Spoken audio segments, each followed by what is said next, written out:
Bonjour à tous, merci de tous être là aujourd'hui. Voilà, je vous lance mon écran, hop, et vous allez pouvoir voir la présentation.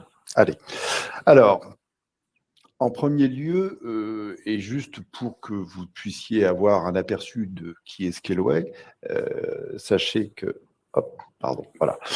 Scaleway, c'est une compagnie qui a été une entreprise qui a été créée il y a une vingtaine d'années, qui s'appelait anciennement Online, qui a été rachetée par le groupe Iliad, hein, donc notre patron final, c'est Monsieur Xavier Niel, hein, et qui s'appelle maintenant Scaleway. On a globalement trois secteurs d'activité, trois verticaux d'activité que je vais vous décrire, mais pour avoir des chiffres qui vous permettent de mieux nous connaître, voilà, aujourd'hui, Scaleway, c'est un des 10 plus gros prestataires IaaS dans le monde. Hein. On a 150 000 serveurs physiques qui fonctionnent dans nos data centers. On a un panel de 300 000 clients qui utilisent nos services. On est présent au travers de certains services dans plus de 160 pays à l'heure d'aujourd'hui. On a 6 data centers, donc on va pouvoir, je vais en parler derrière, 4 data centers en propre et de positionnement en Europe aussi. On est à l'heure d'aujourd'hui une entreprise avec plus de 330 personnes, avec une forte croissance. Hein. On vous expliquera pourquoi. On a plus de 200 développeurs au sein de notre entreprise. Le siège est basé à Paris et on a une entité à Lille également. Et là, on vous a indiqué un chiffre, le PUE 1.15, on en parlera tout à l'heure, c'est pour décrire notre démarche extrêmement éco-responsable qui nous a permis aujourd'hui de construire un data center, j'en parlerai juste un peu plus tard, qui est le data center avec l'efficience énergétique la plus efficace en France et en Europe. Hein. Le PUE, c'est la notion de mesure de dépenses énergétiques pour faire fonctionner quelque chose dans un data center. Alors, pour vous projeter aussi les clients qui sont chez nous aujourd'hui dans différentes activités, donc vous pouvez reconnaître forcément les logos hein, que vous connaissez, des gens comme Dailymotion, comme VP, Brut, qui est un nouveau média qui vient d'arriver, qui est dans nos écosystèmes, GeoVélo, EarthCube, qui sont des entités qui utilisent plutôt la partie cloud publique, quelques logos du gouvernement, hein, parce que j'en parlerai tout à l'heure, mais on est partenaire du gouvernement, du secteur public, et nous avons déjà des ministères qui tournent dans nos infrastructures, et puis d'autres acteurs indirects, entre guillemets. Hein, donc vous avez France Digital, que vous connaissez peut-être, on a des partenariats avec des programmes de start-up, on a notre propre programme de start-up, des investisseurs, Station F qui forcément et légitimement est ici puisqu'il fait partie de notre entité, de notre groupe. Alors, un des sujets qui était initié dans le titre de l'invitation, un cloud souverain. Alors aujourd'hui, Scaleway est vraiment et réellement considéré comme un acteur souverain. Pourquoi premièrement, vous avez compris, notre actionnaire ou nos actionnaires sont des actionnaires qui sont exclusivement, ils sont complètement franco-français. L'intégralité de notre écosystème est basée en France, plus principalement, il est vrai, en Île-de-France, à savoir nos data centers, nos équipes de développement, nos équipes de support, l'intégralité de notre environnement fiscal et technique est réellement basée en France. Donc, on est légitimement reconnu comme un des acteurs français souverains, le plus important sur la partie de cloud aujourd'hui. On fait partie, et là c'est sur la partie secteur public, et si jamais il y a des gens du secteur public, on pourra après coup et après re-rentrer en contact, parce que je m'occupe principalement du secteur public et des grands comptes. On est engagé dans les marchés spécifiques détenus par l'UGAP et Capgemini et la direction des achats de l'État, ce sont des choses un petit peu particulières, mais on a une capacité à travailler, on travaille déjà avec le secteur public, on participe sur tout ce qui est réflexion de cloud de confiance. Je pense qu'au moment, il y a des sujets qui sont très importants de cybersécurité dont vous entendez parler partout en ce moment. Donc, on travaille avec la Direction générale des entreprises et le CIGREF sur ces sujets-là. Donc, partenaire des ministères et de collectivités territoriales, c'est ce que je vous disais tout à l'heure, nous avons déjà des environnements du secteur public très importants qui tournent dans nos infrastructures. Et ADN européen, tout simplement, nous faisons partie, en tant que membre fondateur de GaiaX. Alors, tout le monde n'a peut-être pas entendu parler de ce sujet. C'est une association européenne qui est en train d'être mise en place pour permettre de gérer les données maîtrisées ou qui seraient utilisées au sein des différents CSP, toutes nationalités confondues. Alors, un sujet très important aujourd'hui, la politique environnementale responsable chez Scaleway. Alors, elle est portée par Scaleway, mais elle est aussi complètement portée par le groupe Iliad, hein. On a des engagements qui visent à atteindre un carbone neutral, c'est-à-dire une grande différence entre carbone neutral et compensation carbone, pour faire simple, c'est-à-dire que quand la compensation carbone, vous pouvez émettre et vous pouvez, entre guillemets, polluer, mais vous compensez en plantant des arbres. Ce n'est pas notre chemin, même s'il est très respectable de planter des arbres. Non, on vise plutôt le carbone neutral, c'est-à-dire éviter de produire du carbone, comme vous l'avez compris, pardon. Donc, le groupe est vraiment engagé. Alors, des choses qui sont très basiques pour nous, mais qui ont été mises en place très, très rapidement. Tout le groupe est notamment complètement green power, hein. C'est très, très important. On fait attention à notre dépense énergétique, d'où vient l'énergie qui est utilisée. On fait attention, bien évidemment, à la manière dont on travaille, dont on recycle les éléments, puisque, comme vous le comprendrez, nous, on est propriétaire et on maîtrise complètement la partie data center immobilière, les serveurs et le développement du cloud public. On maîtrise notre chaîne et on est propriétaire de notre chaîne de bout en bout. Donc, vraiment, une action écologique au quotidien. Et puis, pour illustrer un petit peu nos engagements, alors on est en relation avec le Sénat sur l'édiction de normes et de lois, avec la Commission européenne. Voilà. Pour illustrer un petit peu notre vraie démarche écologique et éco-responsable, on en parlera un tout petit peu plus tard parce qu'on a une activité data center, mais typiquement, on a notre dernier data center qui est situé en Île-de-France, a été conçu de telle manière à utiliser le minimum d'énergie possible. C'est-à-dire que c'est un data center qui n'utilise pas de système d'air conditionné traditionnel. On a, alors il y a des brevets qui sont déposés, il y a beaucoup de gens, y compris du gouvernement, qui viennent visiter ce data center. On a tout simplement réussi à mettre en place un système de refroidissement qui ne nécessite que de brasser l'air extérieur de l'air intérieur et de compenser en humectant simplement des membranes et en faisant passer de l'air pour permettre d'obtenir une température de fonctionnement qui sont bien évidemment aux normes des serveurs et des éléments actifs qui sont intégrés, mais qui correspondent à leurs normes de sécurité et de fonctionnement, hein. Donc on a un PUE, voilà, le chiffre que vous avez vu tout à l'heure, qui est extrêmement bas, qui est 1,15 lorsque les data centers traditionnels sont plutôt aux alentours de 1,4, 1,5, 1,6 ou plus, malheureusement. Donc voilà, c'est vraiment notre engagement. Sur ce data center, on fait extrêmement attention. On dépense donc très peu d'énergie, très peu d'électricité, très peu d'eau. C'est un gros data center, hein, il est composé de 12 salles. Chaque salle contient 160 baies. Il faut savoir que l'équivalent estimé d'eau consommée lorsque les 12 tranches, il y en a 3 qui sont construites, seront en fonction, et l'équivalent d'un ménage de 4 personnes à l'année. C'est-à-dire que c'est exclusivement rien, c'est-à-dire qu'on n'a pas intégré dans notre développement de solutions de refroidissement de serveurs directement avec de l'eau, quoi que ce soit. Voilà. C'est extrêmement simple. Et pour aller dans le sens de notre démarche éco-responsable, dans très peu de temps, pour les gens qui utilisent du cloud public, sur les factures de cloud public, vous allez avoir un détail sur l'impact carbone des services qui seront sollicités. Donc tout ça arrive dans Q2 et vraiment notre démarche sera complète.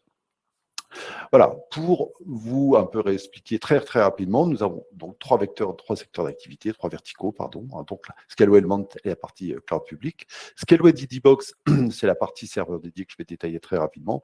Et puis Scaleway Data Center, donc j'ai commencé à parler. Scaleway Data Center, alors deux gros data centers traditionnels qui sont situés à Vitry-sur-Seine, qui reçoivent nos trois offres, c'est-à-dire celles que vous avez vues juste au-dessus. Donc, on fait une partie hosting, c'est-à-dire qu'on accueille des gens qui veulent intégrer leur matériel dans des petites salles, des petits environnements, des morceaux de baies, entre guillemets, jusqu'à des salles complètes, hein, pour les très, très gros acteurs. On a des salles jusqu'à 160 baies. Donc, dans DC2, DC3. DC4, c'est un data center avec la particularité d'être très, très sécurisé. En réalité, c'est un ancien abri anti-atomique racheté au ministère des Armées. Donc, naturellement, il est situé dans le 15e arrondissement, hein, très près du ministère. Et donc, nous avons 30 mètres sous terre, une grosse partie de l'activité sur une partie cloud public et données froides, hein, et hébergement de données sensibles. DC5, c'est le data center à Centre-le-Monde en Ile-de-France. DC5, c'est le data center dont je viens de vous parler, qui est un gros data center, très très novateur, et qui, à l'heure d'aujourd'hui, a 3 tranches sur 12 qui sont activées, et qui répondent vraiment à des contraintes éco-responsables qui sont attendues aujourd'hui, j'ai envie de dire, par le monde de la tech, mais aussi par tout citoyen normal. Donc voilà, on est vraiment en avance. Ce DC est, encore une fois, le plus écologique en France et en Europe. Très rapidement, la partie des D-Box, c'est ce qui fait que, donc on a, là, il y a marqué 130 000, tout à l'heure, on a 150 000, on est à 150 000 en réalité, désolé pour le slide. Donc voilà, cet écosystème, si les gens désirent du serveur dédié, c'était une activité fondatrice de la structure, de la société. Donc si vous avez besoin de serveurs dédiés, qui ne sont pas du cloud public, eh bien nous avons 150 000 serveurs avec une gamme qui est très très étendue, des références, des images. C'est vraiment un secteur d'activité de la structure qui est là depuis très très longtemps, qui fonctionne très bien avec un panel et un écosystème qui est très large et répond à tous les besoins. Le gros sujet qui nous intéresse aujourd'hui, c'est la partie Scaleway Element. Dans Scaleway Element, pour faire simple, lorsque il y a un repris online qui est devenu Scaleway, dans la corbeille de la mariée, dans le giron, il y avait un embryon de cloud public, et cet embryon de cloud public a eu la bonne idée de se développer et d'être positionner, de se développer sur des normes qui sont des normes aujourd'hui complètement standards du marché du cloud.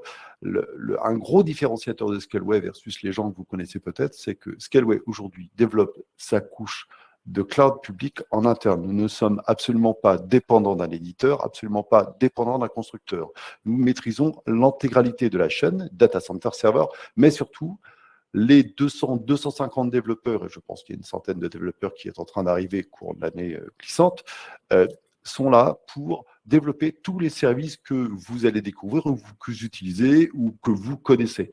Donc, vous avez des services IaaS, donc infrastructure as a service rapidement, un écosystème, et on en parlera, et Gauthier le détaillera, qui va parler d'instances, c'est la partie compute, calcul, storage, ça vous parle, S3, network, le load balancer, service pass, des services qui sont managés complètement avec des notions de gestion et d'orchestrateur de containers, de bases de données, de plateforme IoT, si ça peut être pertinent pour certains, de serverless qui vont arriver dans peu de temps, etc. L'ADN de la structure, comme vous l'avez compris, sur la partie cloud public est vraiment DevOps compatible, c'est-à-dire que nos meilleurs amis souvent sont les agences de consulting ou tout le moins les développeurs, les endroits avec les labs, les fabriques, voilà, c'est vraiment, on parle chez nous API tous les jours, CLI, SDK, Cloud Init, là aussi Gauthier pourra répondre à toutes vos questions après coup, on a des grosses communautés, on est en relation avec tous les clients avec qui on travaille, et il y a bien marqué en dessous industrialisable, bien évidemment, vous pouvez utiliser pour les gens qui ont une maturité, entre guillemets, sur certains déploiements un peu complexes dans le cloud, utiliser des outils de référence de marché, que sont notamment Terraform. Et là aussi, vous pourrez, si vous avez des questions, l'évoquer après coup. Ce qui nous différencie aussi, c'est que chez nous, on a une grosse équipe UX, UI, c'est-à-dire globalement des gens qui sont là pour avoir et pour développer une console, si vous avez des sur notre console, qui soit extrêmement claire. C'est vraiment orienté utilisateur, orienté client. C'est-à-dire que vous devez vous comprendre où sont les services, pouvoir les déclarer, les utiliser et même comprendre la facturation très facilement. Des gros éléments qui sont différenciants aujourd'hui avec, si vous utilisez Scaleway Element, ce qui est important, chez nous, la bande passante est entrante, et là, vous me direz, c'est facile parce que tout le monde fait ça. Ce qui est très important, c'est que la bande passante sortante est aussi gratuite à partir du moment où vous passez dans une instance, on pourra le détailler après. Ce qui est très important sur des dossiers où c'est des projets, déjà c'est quelque chose qui est très difficile à maîtriser en règle générale, donc chez nous elle est simple à maîtriser dans la mesure où elle est transparente, et surtout qui peuvent donner lieu à des facturations importantes. Donc, faites attention, chez nous c'est gratuit, c'est vraiment un élément de vie différenciant. Donc, devis calcul de consommation clair, c'est ce que je vous disais. Normalement, vous regarderez la console. Il n'y a pas de coût caché. Donc, ce que vous voyez, il faut cibler les bonnes fonctions, les bons services, bien évidemment, les accoupler, les associer. Mais en tout cas, ça, c'est relativement clair. C'est ce que je disais, facturation, un truc clair, prévisible, parce que pas de coût caché. Et à l'usage, bon, ça, c'est quelque chose d'un peu traditionnel dans le monde du cloud public, et c'est normal. Alors, meilleur rapport performance-prix du marché, dans l'esprit du groupe et de la personne dont je vous situe qui manage le groupe, qui est une offre mobile. Voilà, notre logo, vous avez vu, ce Cloud Map Sense, c'est de proposer aujourd'hui un cloud public avec les technologies qui sont les références du marché mondial, et pour ne pas citer celle des GAFAM, bien évidemment, un prix de marché beaucoup plus compétitif à service et qualité équivalente. Alors là, je vais passer la main à Gauthier qui va vous décrire les différentes features de cloud public, et puis je reviendrai dans quelques temps. Voilà, merci. Merci Philippe. Je suis Gauthier Crépin, Solution Architect Manager chez Scaleway, et donc j'ai la chance aujourd'hui d'accompagner nos clients sur les premières phases de leur projet. L'un des points qui revient souvent, c'est effectivement mettre en place ces infrastructures résilientes. Et je pense que, avant de rentrer peut-être dans le détail, restons sur un point de vulgarisation technique pour voir qu'est-ce que Scaleway Element. Eh bien, pour la partie Element, IaaS, PaaS, donc Infrastructure as a Service ou Platform as a Service. Je pense qu'avec cette slide, vous avez au moins cette vue d'ensemble, vraiment cette vue d'aigle sur ce que Scaleway peut vous proposer. Que ce soit sur une partie de commodité, partie compute, évidemment, on retrouve la partie storage, network et l'ensemble des briques que nous mettons à votre disposition pour construire votre infrastructure. Alors, vous pouvez voir sur Scaleway, ou si vous avez déjà accès à votre console, que nous proposons un large panel de différents gabarits d'instances, également des spécialisés, que ce soit pour les workloads CPU, qui devraient être annoncés très prochainement, qui sont déjà disponibles en bêta interne, ou la partie GPU pour les calculs plus poussés.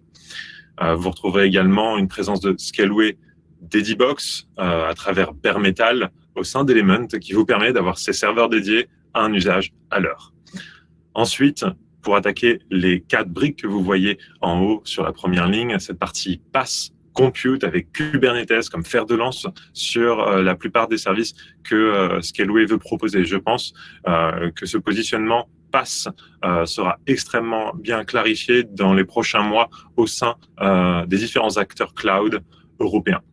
Aussi, j'ai pu voir une question posée sur le chat sur la partie serverless. Eh bien, Scaleway est l'un des premiers acteurs européens à proposer cette partie serverless. Alors, on a voulu regrouper et faire simple, que ce soit function as a service, donc vous mettez votre code, ou bien container as a service, où là, vous y mettez un Docker. Tout ça est disponible et vous pouvez dès à présent l'utiliser au sein de votre console. Alors, Philippe, attaquons le vif du sujet avec la partie résilience sur la slide suivante. Et on pourra voir dans le détail ce que nous considérons comme la partie résilience. Ici, 4 grands points. On va en détailler 2 pour aller un peu plus loin. La première, pour cette partie résilience, c'est vous avez l'assurance de cette indépendance des services au sein entre régions, ce qui vous permet de déployer une infrastructure, que ce soit sur la région parisienne au sein de différentes AZ et sur la région de Pologne, également des Pays-Bas, et bientôt d'autres régions qui seront annoncées très prochainement, vous permettant d'avoir cette indépendance de service, quitte à vous prémunir des dangers les plus graves qui pourraient survenir, sachant que désormais, ce point-là est sécurisé dans votre infrastructure. Le deuxième est, ayant la confiance que ça marche, autant la vérifier, cette brique de monitoring. Elle existe déjà dans le détail de plusieurs de nos produits, que ce soit sur la partie load balancer, object storage, ou bien sur la partie base de données. Vous avez accès à travers votre console ou par API au relevé de consommation, de fluctuation. Je pense que vous serez aussi agréablement surpris de voir les nouvelles avancées que Scaleway va proposer en cette matière, et c'est pour ça cette petite mention en roadmap, puisque de nouvelles fonctionnalités vont permettre d'agréger l'ensemble de ces vues au sein d'un même service, d'une même plateforme, pour vous donner plus d'informations sur les autres services qui pourraient bénéficier de cette vue-là. Ensuite, lorsqu'on parle de résilience, on veut également aborder comment est-ce que Scaleway peut vous aider, vous fournir ces actions pour sécuriser la partie applicative, et comment est-ce que nos services fonctionnent pour valider la consistance et la disponibilité de vos données. Et donc, on va attaquer maintenant un peu plus dans le détail, donc c'est un peu plus technique. La première, la partie applicative. Pour nos load balancers ou nos databases managés, nous proposons cette option de haute disponibilité, HA. Ici, vous avez un failover au sein de la même zone. Pour des contextes de performance, si nous perdons l'instance principale qui tourne votre partie logicielle, eh bien, une seconde prend la main en 1 seconde 5 pour continuer vos opérations. Aussi, cette partie résilience nous prémunit d'une perte de l'infrastructure, mais aussi, est important de le noter, lorsque la charge devient très élevé peut également conduire à des pertes de performance. Et bien ici, pour ces deux services, vous avez une option d'upgrade, de passer à d'autres gabarits en un clic. Et ici, éviter tout problème et faciliter réellement l'ensemble de ces actions. Pour la partie, et enfin, DNS, Kubernetes, peut-être deux points intéressants de mentionner. Nous proposons ce service DNS avec l'option dynamique pour uniquement garder vos serveurs, vos IP qui répondraient. Pour la partie Kubernetes, et ça a été annoncé, vous aurez la possibilité d'ajouter des clusters, des pools, au sein de vos clusters qui sont présents dans différentes AZ.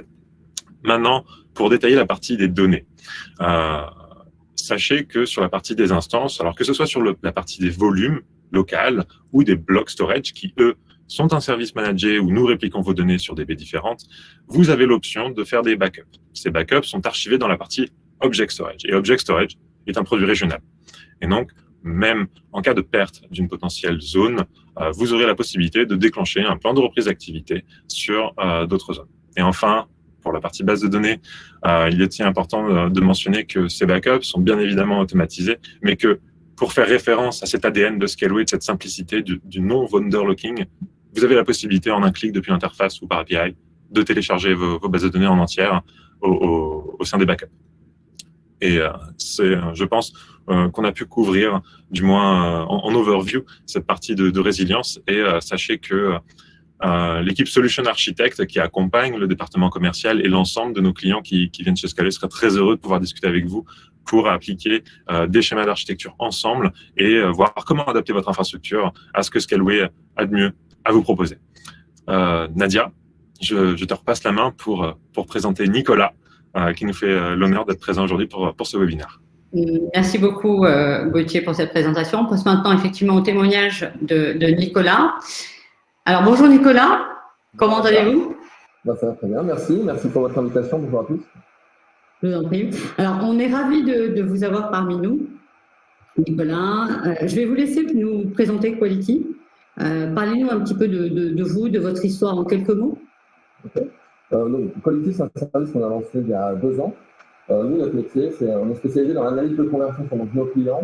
Ce sont des entreprises qui ont des grosses équipes de télévente et des grosses équipes de relations clients. Donc, nous, ce qu'on fait, c'est qu'on va les aider sur des problématiques d'amélioration de la performance commerciale, des problématiques de coaching, notamment sur des phases d'onboarding, et on va les aider à mettre en place des stratégies de fidélisation efficaces. Voilà. Donc, notre savoir-faire, nous, il est plutôt technologique, par notre capacité à retranscrire automatiquement les conversations, donc retranscrire ce qui est dit, avec la plus grande fidélité, pour être capable de proposer une analyse la plus vite possible et proposer un maximum d'automatisation. D'accord. Et justement, d'accord, merci. Alors justement, par rapport à ça, quelle importance a l'infrastructure informatique pour votre entreprise, Nicolas? Nous, notre service, c'est un outil informatique qu'on vend en mode SaaS. Donc, l'infrastructure informatique est clé. Si notre infrastructure est défaillante, on n'est pas capable de délivrer le service à nos clients. Et donc, bien sûr, c'est très important pour nous que ça fonctionne de manière la plus fluide possible. D'accord. Ouais. Donc, c'est bien de le savoir. Et justement, vos attentes vis-à-vis d'un fournisseur de cloud, en général, qu'est-ce que... Alors, peut-être pour remettre un peu de contexte, nous, au départ, ce qu'on voulait, c'était proposer à nos clients des garanties, enfin, donner à nos clients un maximum de garanties sur la façon dont leurs données et les données de leurs clients à eux étaient stockées. Et donc, c'est pour ça que dès le départ, on pensait plutôt à prendre un acteur européen. Et on souhaitait aussi avoir un maximum de flexibilité, parce qu'on a une infrastructure web qui est quand même significative. On voulait de la flexibilité, de la scalabilité et de la résilience, pour reprendre le terme utilisé jusqu'à maintenant. Et donc, on voulait se baser sur des technologies type Scaleway, Container, mais avec des grosses garanties de stabilité. C'est pour ça qu'on cherchait des services managés, notre pass, l'IaaS, comme ça a été dit précédemment. Donc voilà, nos attentes, en gros, c'était ça. Quand on a fait le tour de notre réseau, on a eu d'excellents retours vis-à-vis de Scaleway, des offres, de la qualité du service. Donc c'est comme ça qu'on a été en fait amené à choisir Scaleway. D'accord. Nicolas, ça grésille. Est-ce que vous pouvez enlever vos écouteurs? Ça grésille. Hein. On a du mal à... Ça mâchouille un peu. Bon, je vais essayer de parler bien dans le micro. Super. Tu m'entendez mieux, Merci. Oui, très bien. Très bien. Et par rapport justement, effectivement, dans le choix du fournisseur Scaleway, est-ce que vous avez des choses qui vous ont surpris justement chez Scaleway en règle générale? Alors, nous, en fait, ce qui était aussi très important quand on a décidé de changer de prestataire, il y avait le sujet de la migration. Et donc, nous, on voulait absolument être accompagnés, avoir de la réactivité au niveau des équipes en cas de problème et que cette migration se passe le plus vite et le plus simplement possible. Et ça, vraiment, ça a été une très bonne surprise. On a pu migrer très facilement, que ce soit sur la partie données ou la mise en place de l'infrastructure web de cible, la mise en place de nos outils, on a pu le faire très simplement. Et on a aussi pu le faire très simplement parce que dès qu'il y avait un petit blocage, une incompréhension au niveau technique, on avait la possibilité d'être en direct avec les équipes du support Scaleway via les canaux Slack, ce qui a été en fait décisif, qui nous a permis d'aller très vite. Et donc ça, on a été très très agréablement surpris sur ça. Très bien, très bien. Et j'ai une dernière question, Nicolas. Est-ce que vous aviez eu peur lors de la migration vers Scaleway? Comment ça s'est déroulé, votre migration? Non, on avait quand même choisi de l'anticiper pour éviter de se faire peur. Mais comment ça s'est passé? Comme je vous le disais, très simplement. En gros, le déploiement entre le moment où on a choisi de passer chez Scaleway et le moment où toute notre infrastructure web avait basculé, c'est écoulé une semaine, pour vous dire. Et pourtant, ça, c'est notre métier. On a des clients, on a pas mal de clients en prod qui ont besoin d'utiliser la plateforme tous les jours. Donc, on a pu faire ça très vite, tout en étant précautionneux et en offrant des garanties de disponibilité durant cette phase de migration. D'accord. Est-ce que j'ai répondu à votre question, Nadia? Tout à fait. Merci beaucoup. C'était ma dernière question. Merci, Nicolas, pour cet échange. Merci beaucoup. Merci à vous pour on espère vous revoir bientôt. Merci à tous et très bonne journée. Au revoir.